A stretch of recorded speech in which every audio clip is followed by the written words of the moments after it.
Good morning, everyone, and welcome to the March General Meeting. I'm so glad that you all are here. I hope you're having a good day. As I say multiple times, if you've not already done so, please sign into the chat so that we have a record of your attendance. Also, we would ask that you turn your cameras on so that we can see your faces. I know everybody is so tired of doing Zoom stuff because we've been doing this for a hot second now and everybody's getting tired of it. But it's really much easier to talk to people via Zoom if we can see your faces. Now, we understand that sometimes your camera doesn't work or whatever, but if you can, if you would please turn your cameras on. And also, if you would make sure that you are muted unless you are actually speaking, that just helps cut down on background noise. I know y'all know all this because we've been doing it for a while, just reminders. So the subject for today's general meeting is the new housing assessment tool, or HAT for short. The Homeless Coalition has been rolling this out for a few weeks now. And we are going to talk this morning about why we changed from the VSBDAT to the HAT. We're going to talk about some best practices for using this assessment tool and go over how to actually do the ETO touch point, just to make sure there's no confusion and this is a good time to ask questions. We are rolling out a bunch of trainings, so you may have already attended a training, and if you have, great. If you had an opportunity to work with the assessment tool a little bit and you have questions, this is a good time to ask those.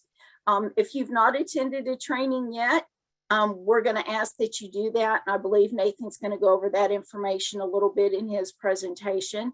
But we do need everybody to attend those trainings. So if you haven't done that yet, there are a bunch of training dates coming up and we will let you know when those are.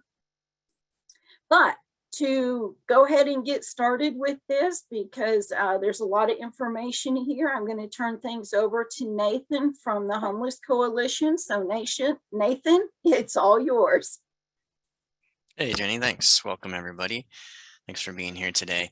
So as Jenny said, I'm going to go over the HAT housing assessment, as well as our homeless span referral, and explain a little bit and remind folks what the homeless span is.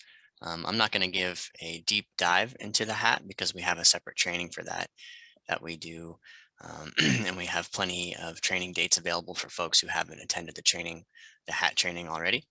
But wanted to give a broad overview and make sure we have some time to answer questions from you all. So first off, for those of you who are aware and those of you who aren't, we're no longer using the VSBDAT version 2 in our system to prioritize folks for housing. That stopped on the 6th of this month, and we are strictly using homeless span to prioritize folks for housing. Our community for years has recognized the inherent flaws in the VSBDAT when it is used as a housing assessment tool, because it was never meant to be a housing assessment tool. So thanks to all of our COC community partners coming together, we had some really great workshops where we decided as a community what our housing assessment tool in our community needed to look like to best serve the folks that we deal with, or that we serve every day. I apologize. And what we came up with was our HAT tool, or our housing assessment tool. And so out of these workshops and hearing from all of you in the community, we created a housing assessment tool that fits the needs of our community. And really excited about this process. I think it's a great accomplishment for our community to finally move away from a tool that reduced the folks we serve to numbers, and really allows us now to focus in on housing needs for our clients and advocate for the things that they need, and really push our ultimate goal of ending homelessness in our community. And this tool is a great step in that direction. So without further ado, I am going to go over the housing assessment very briefly with you all. So I'm going to share my screen and show you the assessment, point out some highlights of the assessment, and then we can talk about some client scenarios that have to do with that assessment to get you thinking about how this assessment is being used. And then we'll talk about our homeless referral span and how to make that referral and explain that process. All right, so I'm sharing my screen here. And please let me know or let us know if you cannot see the screen. Okay, so we are here in ETO, and when you're doing a hat for people, for clients, excuse me, that you're serving, when you're doing a hat assessment for them, you'd go into your program and you would search their name. So I'm going to do a fake test client. So we are going to choose our client who is Baby Yoda. And we're going to click on their name, go to View Record Touchpoint. That's going to take us to our Review Touchpoint screen. And then we're going to do a Take New Touchpoint. Select our touchpoint options. Find the TX601 Hat Housing Assessment tool. Here it is. We're going to click on that, and the tool will open up. This first stuff here at the top is housekeeping, self-explanatory. You put in a date of the assessment, and we can do a phone, virtual, or in-person assessment. Highly recommend doing in-person, but phone and virtual is an option as well.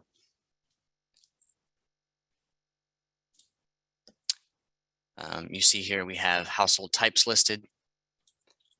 The tricky one here to remember is that a family is anybody who has custody of children that expects to be housed with those children. The children do not have to be experiencing homelessness with the adult to be considered a family with children. So please select family for anybody who has children in their custody that expect those children to be living with them when they are housed.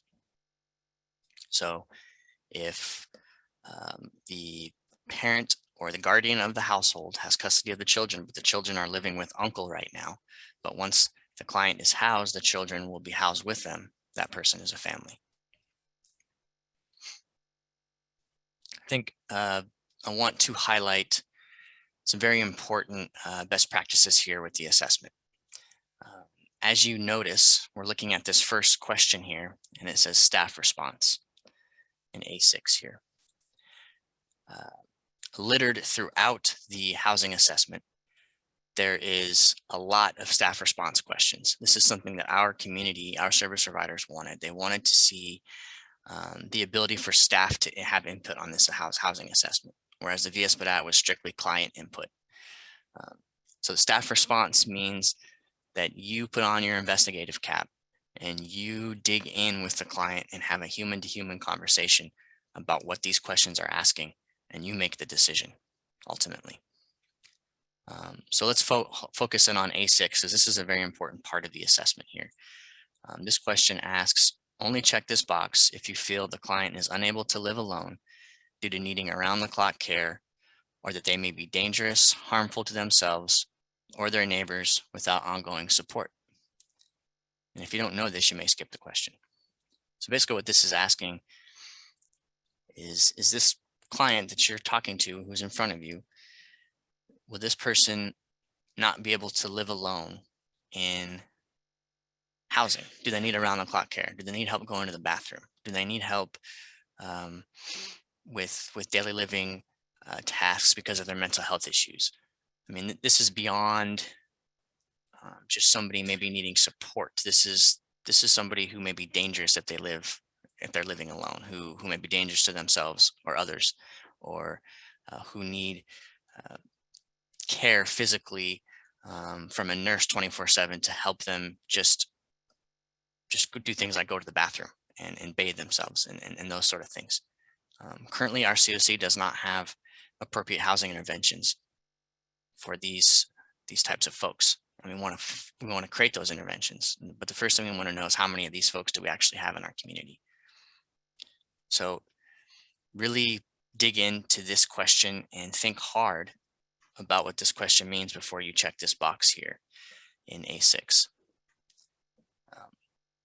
This does not exclude somebody from housing if you do check this box, but it lets us know this person needs a higher level of care that our COC currently cannot offer, either for physical disabilities, mental health disabilities, or co-occurrence of the two, severe drug usage, all those things. If it's to a point where we know that our COC housing programs, PSH or rapid rehousing or transitional housing, cannot serve these individuals or families, we need to know this.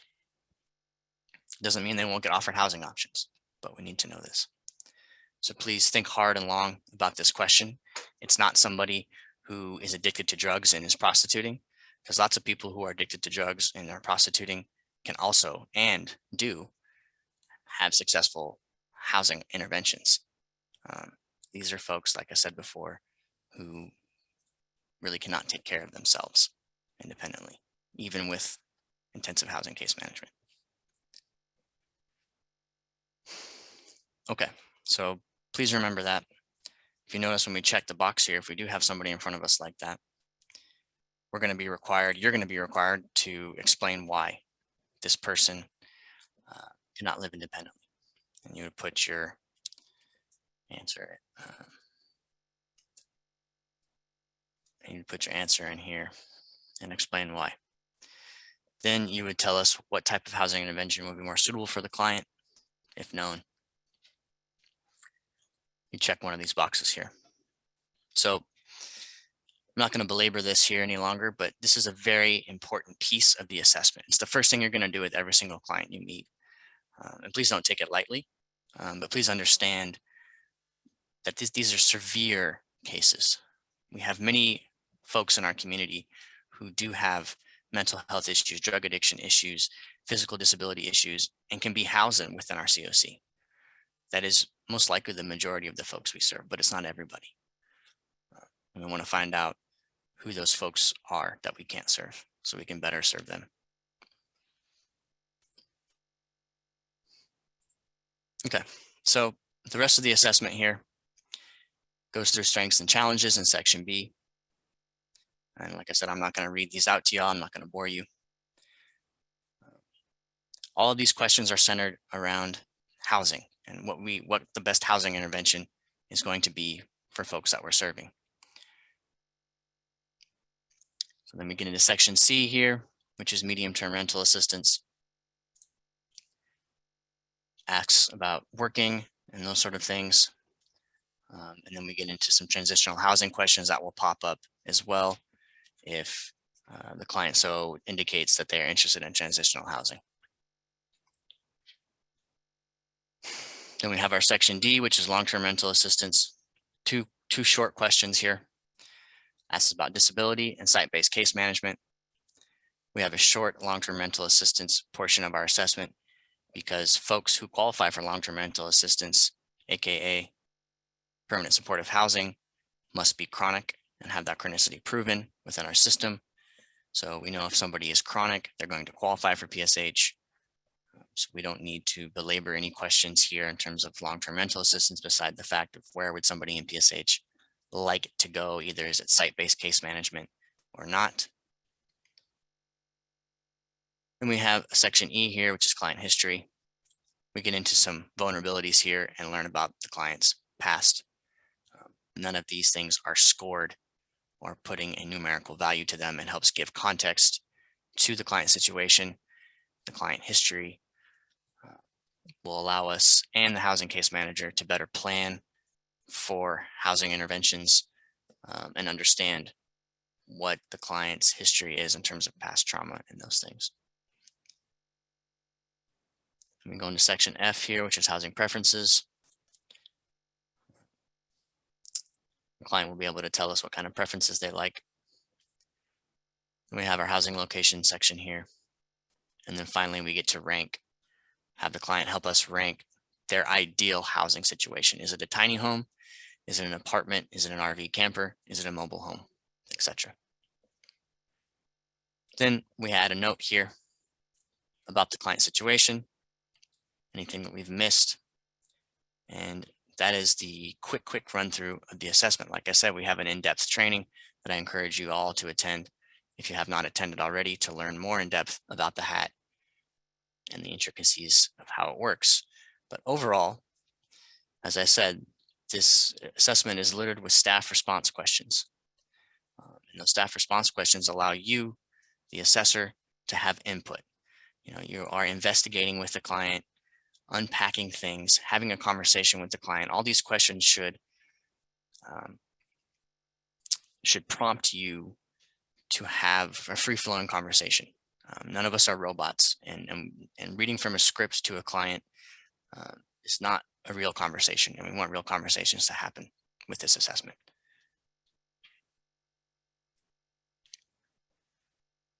Okay, so that's a brief run through the assessment. I believe, Jenny, we have a frequently asked questions document that was created from our training so far. And Jenny, if you wouldn't mind posting that in the chat so folks could look at. Okay. There are some frequently asked questions from folks on that document that can help answer any questions that you have. But do folks have questions about the housing assessment so far?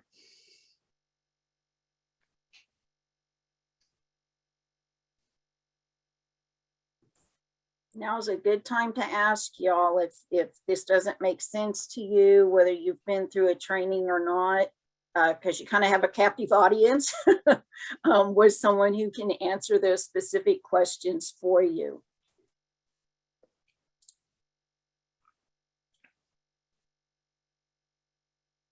Is everybody able to see the FAQs for the hat that I dropped in the chat? It's a PDF document. Can everybody open that and see what those are?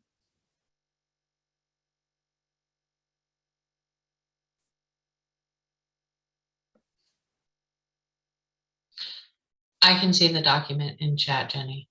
Okay, thank you. It looks like a couple of other people are responding as well. Yes, I'm seeing that in the chat as well. Thank you, Stephanie.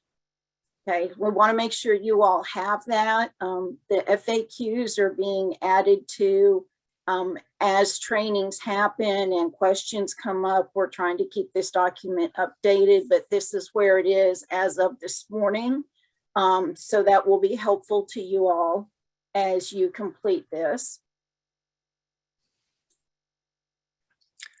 Thanks, Jenny. I guess I would say if there's no questions so far, that the real value of this tool is it helps us simultaneously prepare for the future and gets us ready and in the model of working towards the goal to have housing for everybody in our community. This tool works the best when we have enough housing interventions for all folks who are experiencing homelessness. We don't have that yet. But as we gather data from this tool, it will allow us to better advocate for changes in our community to help us house everybody.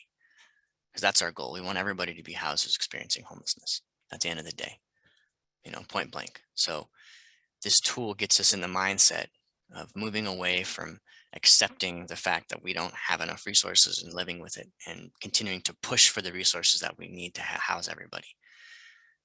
So the data we gather here can help bring strong arguments to city council and state government to say, hey, this is what our community needs. Here's our data. We know it because it's right here. And so give us this thing that we want. And we'll have the data to advocate for that. Whereas with the VSBDAT, that was never going to be a possibility. Nathan, aren't there some specific questions in the hat that are specifically for the Homeless Coalition to gather data to be able to use to take to city council or whomever? What questions are those? Can you talk about those a little bit just so that everybody's clear why some of those questions are in there? Sure. I mean, I would start off with this A6 right here. I mean, for the longest time, we've known that there's been folks who, no matter how hard we try, will never be housed in one of our programs. And we've never bothered to really get numbers on that population. And that population are the folks that we see every morning when we drive to work on Lancaster and they're on the corner. or they're in our safe haven shelters for generations. And they don't have housing options that will work for them. And so they continue to be homeless and experience homelessness. And so as we do the assessment with folks and we're able to gather data about this population, we can then come to our representatives and say, hey, look, we have 45 people in our community who we know our traditional housing options aren't going to work. We need to make creative housing options for these folks. We need to fund a project that will allow us to successfully house these individuals and help them end their homelessness. So that's just one example. Another really fun example is at the bottom of the assessment here, where we ask people to rank from 1 to 5 their preferred living arrangement. Is it a house? Is it an RV camper? Is it an apartment? Is it a mobile home, manufactured home? With those rankings, we can know what type of housing people prefer to live in. If the assumption in the community is that everybody loves tiny homes, but we find out that the folks we serve don't care for a tiny home, then why are we advocating for tiny homes? Just because some study from some Ivy League university says tiny homes are a good deal, doesn't mean they're a good deal for our folks. So we want local knowledge and data that's relevant to what we do here. And so that's another piece of the assessment there that I would point out. So I hope that provides context to folks about why this is important. This is not just checking boxes and doing something to do something. It's a purpose-driven tool.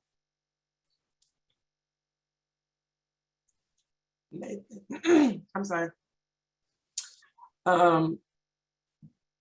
I hope this is not just a super silly question.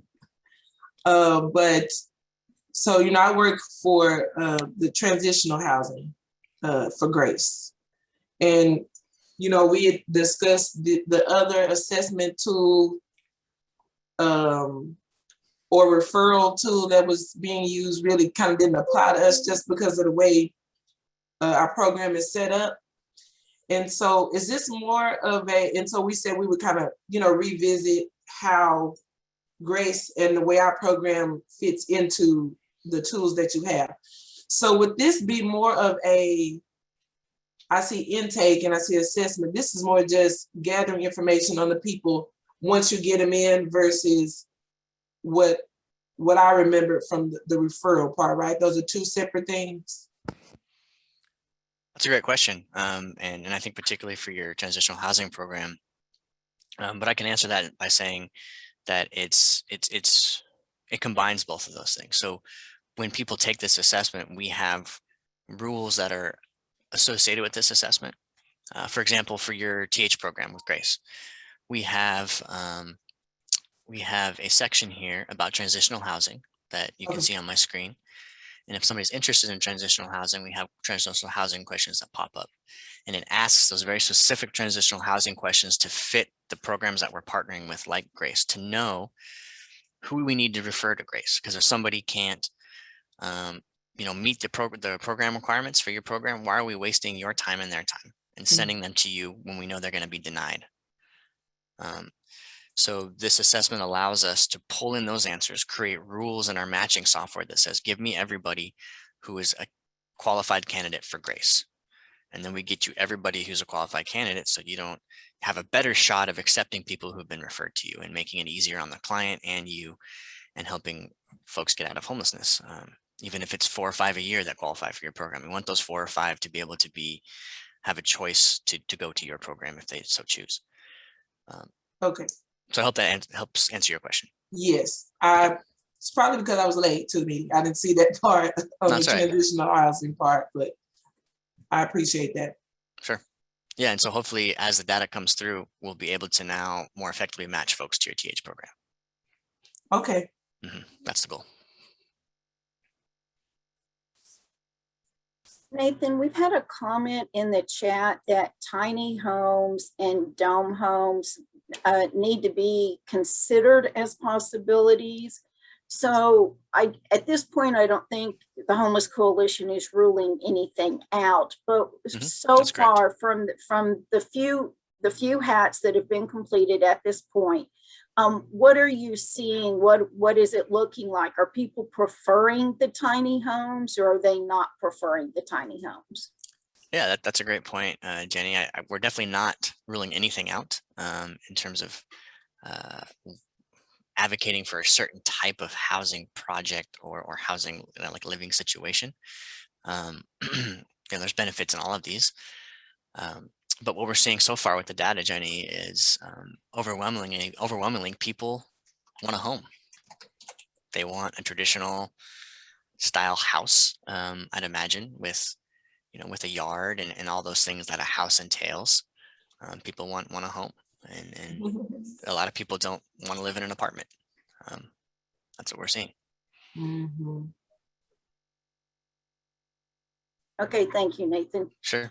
I just wanted to make clear due to the comment, and for those of you who don't know, if you're not reading the chat, and I didn't know this and somebody asked, dome homes apparently are kind of like tiny homes, but they're more dome shaped and apparently are a good possibility for reentry populations.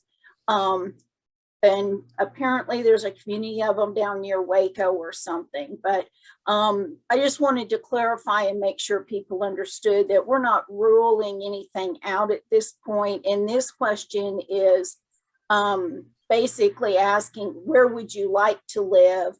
Does not mean that they are going to get that option necessarily. We're just asking where are they living, and we're using it to gather data so that we can go to city council, whoever, when there's funds to build new homes or build living situations, that we kind of have some statistics to say, well, look, in our area, people are wanting homes, or they're wanting RVs, or there's no interest in this particular type of living situation. So just to be clear, and I'm sure you go over this in the training, but the ranking here is a preference. It is not, this means we're going to work really hard to get you into a house if you want a house, if there's only apartments available. So just be aware of that.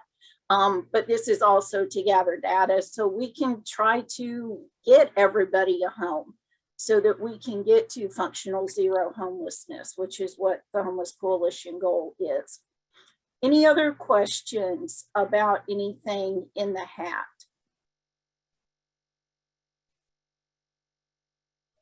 Crystal, do you have a question? What about reentry? Are you talking about jail or prison reentry? Hi, yes, I was getting off of mute. Hot minute. Yes, this is Crystal. So I did hear you say that the tiny homes were really for the reentry population. My question is, where are the tiny homes located in Tarrant County and or the domes? Because I've not heard of it. Is that something active now? If so, do they need a referral from the specialist inside the jail, or can anyone that is working with the client coming out of jail or have a felony refer into or do a HAT assessment for them? Okay, just to be clear, Crystal, and then I'm going to let Nathan address the majority of this question. But what the comment, I was reading the comment in the chat that said tiny homes and dome homes would be a good possibility for people who are in reentry. But I think Nathan can better address what kind of housing options we currently have for people coming out of jail. So Nathan. Perfect. Yeah, thanks, Jenny. Yeah, so currently we don't have any tiny homes in Tarrant County that I'm aware of. I know there's a village in Dallas run by City Square. That is the only tiny home community that I'm aware of that works with the COC to house folks who are experiencing homelessness. Folks, correct me if I'm wrong, if y'all know something else going on in Tarrant County that we're not aware of. For folks in exiting jail or prison, I do know that Monty Sharp with I forget the name of his organization, but he has some great prevention resources and resources for folks exiting jail or prison who need help with rent or deposits. And he works at the Reentry Coalition, I believe. I apologize for not having his exact title. But for folks who enter into, there you go, first stop. Thanks, Crystal. For folks entering into homelessness who are exiting from jail or prison destinations, they would do a hat and would be eligible for housing within our COC as soon as they get documented homeless history, either by an outreach contact note or a shelter bed stay. And our COC would do our best to help them with housing if they're not able to be diverted, back to family or friends or anything like that. So we would, our COC would absorb them in and work with them to house them, just like any other person who's experiencing homelessness.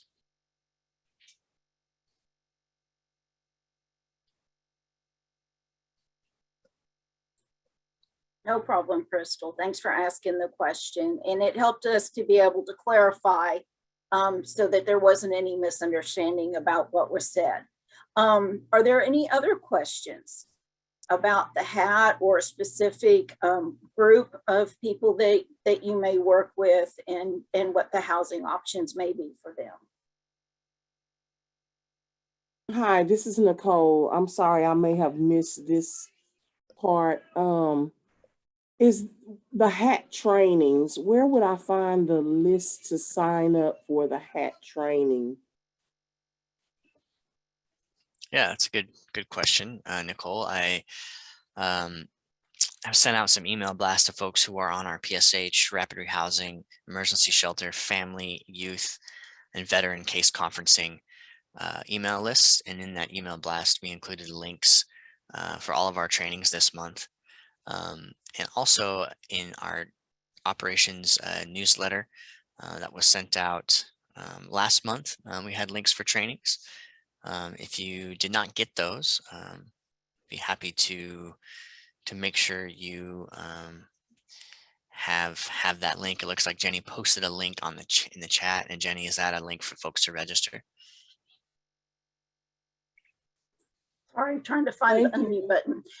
This is a link to our events calendar on our webpage, and it shows where the hat trainings are. You can look at the calendar for March, and on the calendar, it will, if you click on, like if you go to this Friday and there's a hat training available and you click on hat, it will take you straight to the registration link. We will also have a training newsletter that is going out this week on Friday, and the remaining hat trainings that are available are also listed in the training newsletter. So there's several options where you can find where those are. But if you don't want to wait for a newsletter or an email blast, you can use the link I just posted and go directly to our webpage, to the calendar, and look there.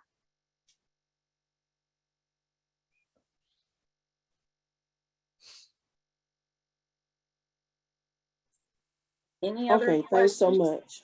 Oh, you're so welcome. You're so welcome. Are there any other questions about trainings or the hat? Nathan, did you specifically explain the homeless span versus whatever the VSPAT had? I've forgotten if that was chronic homelessness or whatever. Did you talk about that a little bit? Not yet, Jenny. I was planning to wrap with that. I know we talked about doing scenarios, but I think I might skip that just for time's sake and not to bore folks. I think it's really hard to engage effectively with a scenario on Zoom. So if you don't mind, we'll just talk about the homeless ban, if we can switch gears to that. Yeah, sure. And yeah, I encourage folks to come to the in-person training. We do some deep dive scenarios and get talking and exploring the assessment more, and I think that really helps tie the assessment together and make it make sense. So I wanted to switch gears here to talk about a big change that happened when we moved away from the VSPAT, and that change is how we prioritize folks in our system for housing. So we're doing triage right now. We are facing the fact that we don't have enough housing resources for everyone, and we have to decide who gets the housing resources first. So we have to do a triage model. We call that here dynamic prioritization, but basically it's a triage model. and that model has changed. So before we used a VS-PDAT score. Somebody would take a VS-PDAT, they would get a number associated with them. We would make them a number based on their vulnerability. Now we are prioritizing people for housing matches based on their homeless span. Their homeless span is different than homeless history. So the span can be unverified homeless episodes or time. So the span is just a way for us to make it fair for folks who enter into our system and only have a certain amount of days documented as being homeless, or a certain span being documented. But we know that they have a longer span before entering into our system. So we want to document that span before entering into our system so they can be prioritized effectively and fairly within our system. So for example, that would look like a client, let's call the client William. William enters into a shelter, and we see that William's been in our system for about 40 days.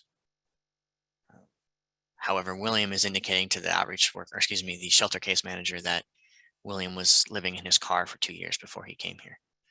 And he decided he had enough and he wanted to go to the shelter.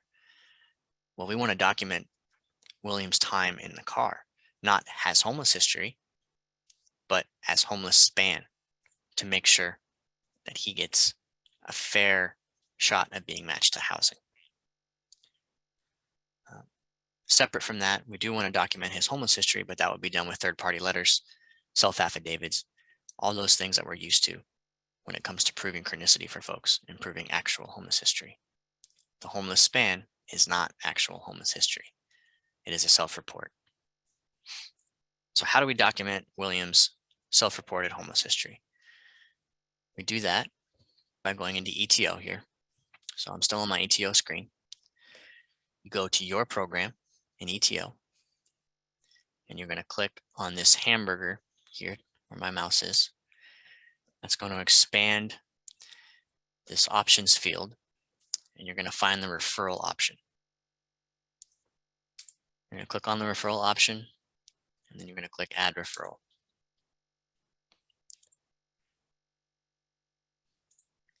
It's going to take you to a referral form that you need to select. You're going to select the homeless span referral. We're going to find our client William. Let's say William is our fake Bobby. And we're going to check a box next to our client's name. We're going to hit next.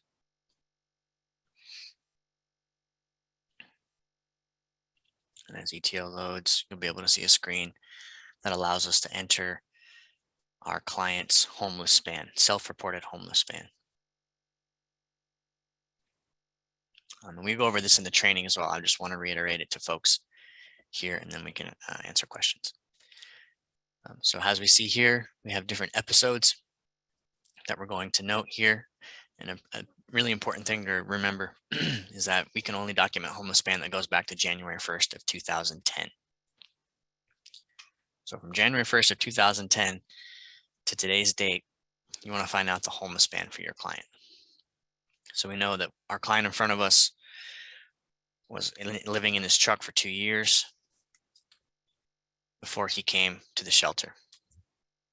So in 2020 on March 15th, he started living in his truck, and that ended today when he came to our shelter, because he's going to stay the night tonight on our shelter. Then once we put in our span, if we have different episodes, we can do that here as well. But for the sake of time, we're going to say that Bobby, or our client, has 1 episode. Then you, the staff, is going to sign at the bottom here, indicating that to the best of your knowledge, the statement from the client is true and accurate. So you sign, you save that signature, and you hit next. And you're going to... What is this, y'all? Hey, Aurora, this is the homeless span referral.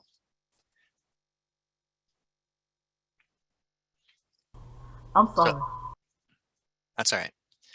So then you're going to select our TCHC homeless span program to refer the client to. It's at the bottom here. You're going to check a box, hit next, and confirm that you have the client's name right and they're being referred to the right program. And you're going to then hit confirm, and that referral has been submitted.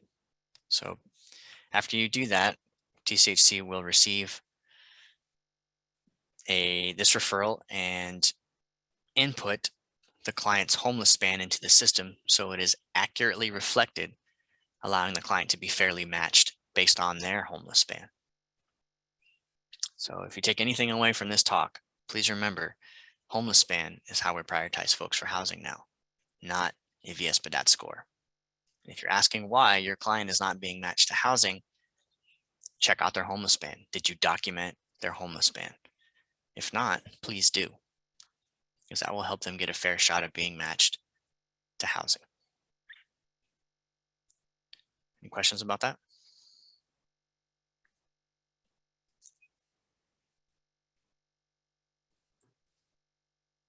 Nathan, you said that the homeless span is based on a client self-report. So is it necessary to get those third-party letters and other documents? Are we worried about proving it, or are we just going based on their work?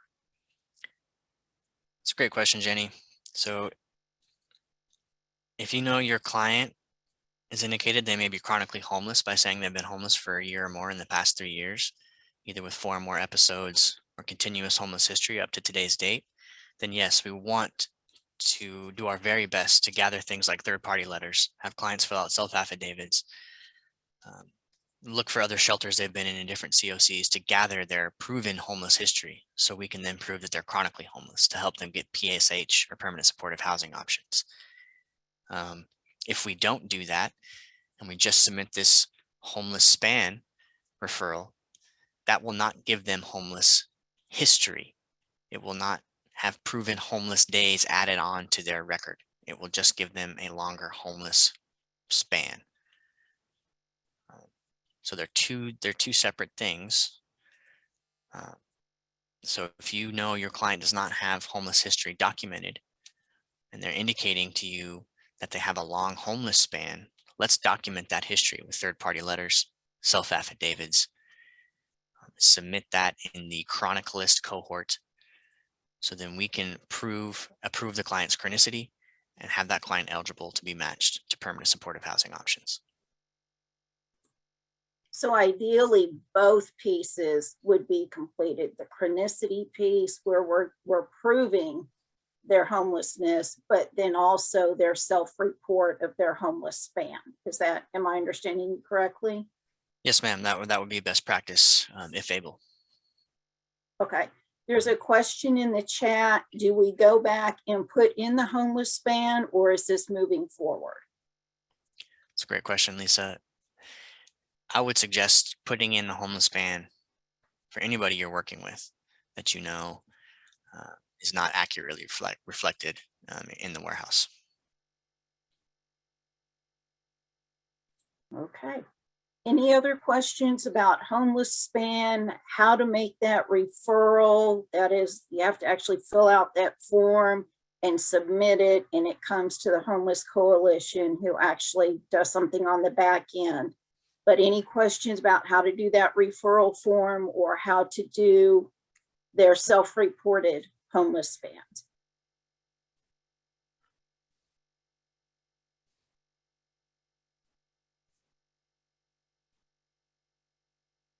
I'm not seeing anything, Nathan. I'm not hearing anything. And of course, y'all know, as you're working through this and getting used to doing the HAT, if you have questions, you can always contact Nathan or any of his team at the Homeless Coalition, and they'll be happy to. I have a question. Oh, okay, go ahead. Sorry, my audio on my computer is not working, but it works on my phone. Okay, that's fine. So I have a question regarding who is filling this out. So I'm a housing case manager. Is this something I need to be doing for my clients as of now, or is this specifically just for like intake? Yeah, that's a good question. I mean, we definitely want people who are currently experiencing homelessness to have a hat.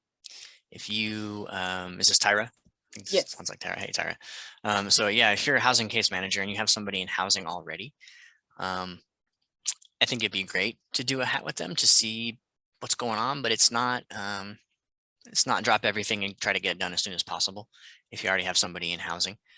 But you know, I'm not sure if you do the VSPDAT, the full VSPDAT for folks in rapid rehousing, like PSH does. But for data purposes, it'd be great to see those hats being done for folks as well in rapid rehousing. But if they're already housed and you got other stuff you're working on that's more time sensitive than that, you know, please don't feel like you have to drop everything and do those assessments for those folks.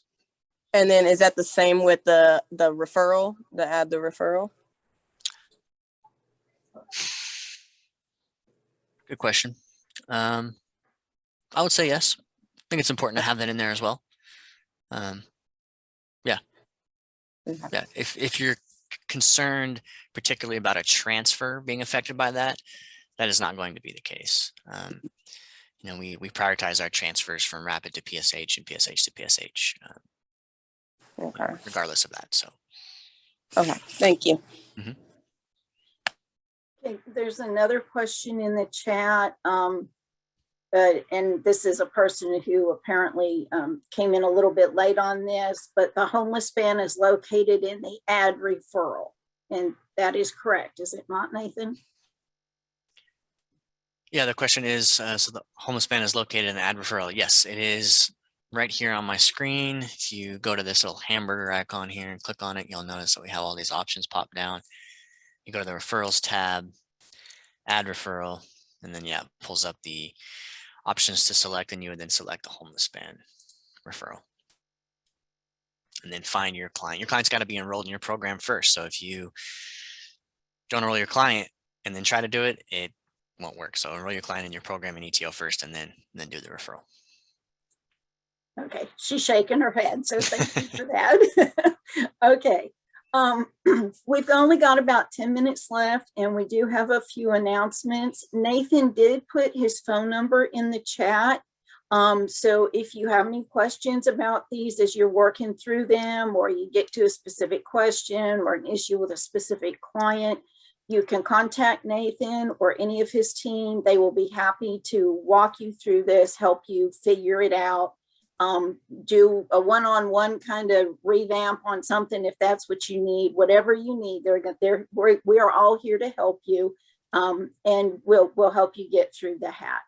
Nathan, thank you so much for your time today and for explaining this stuff to everybody. I know y'all have been doing millions of these trainings, so it probably could do it in your sleep at this point, but thank you for coming on and helping explain that to make sure everybody kind of understands how to do the touch point and those questions. If y'all, we did put the FAQs in the chat, y'all can download those and keep those handy. But if you have other questions, please don't hesitate to reach out and ask us. So we do have a few announcements. So let me get to those. And just a reminder, because I know that people have been kind of popping in and out, if you have not signed into the chat, please do so we can have a record of your attendance.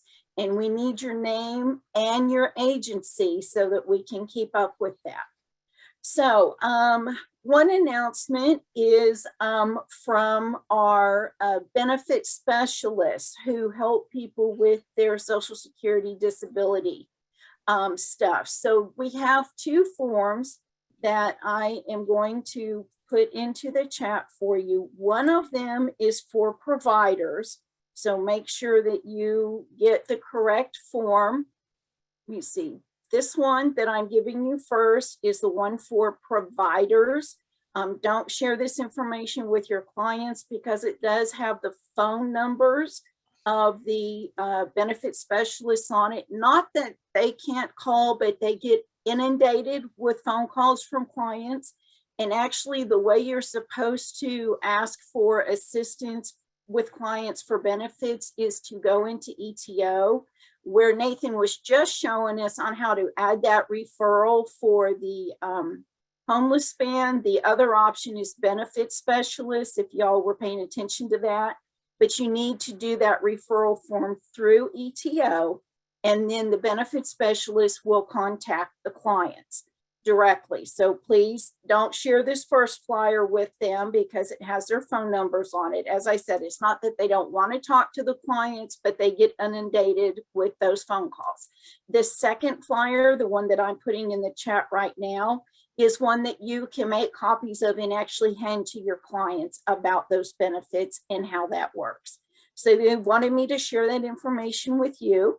They also wanted me to make sure that you understand that staff are available to do home visits and outreach to assist clients. So if the clients don't have a phone or an email or whatever, for the benefit specialist to get in touch with the clients, there are other ways that they can work with them, and they are willing to go to them if the clients can't come to True Worth Place, which is where they're primarily set up.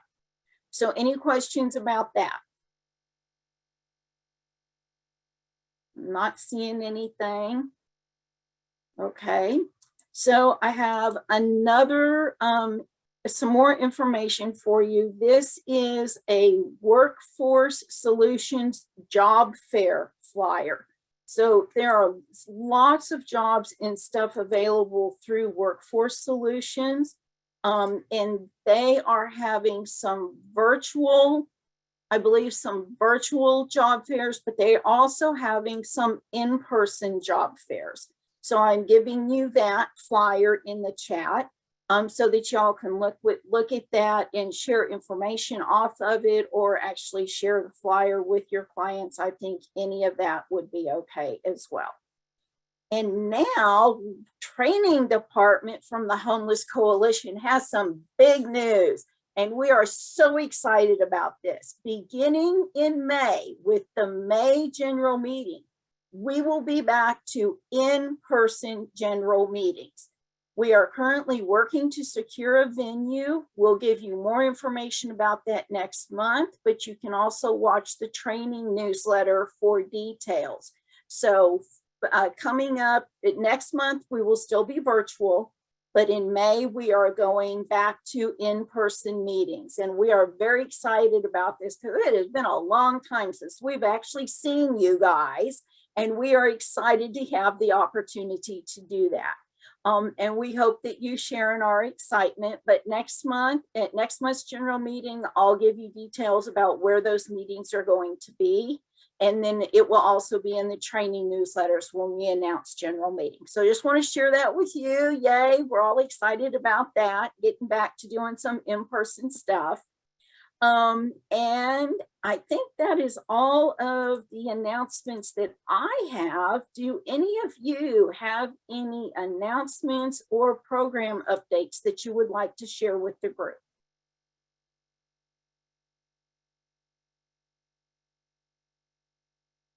Not seeing anything, not hearing anything. Kind of scrolling through here. Okay, well, if there is nothing further, I will give you 5 minutes of your morning back. Thank you so much for joining us today, and we will see you all next time.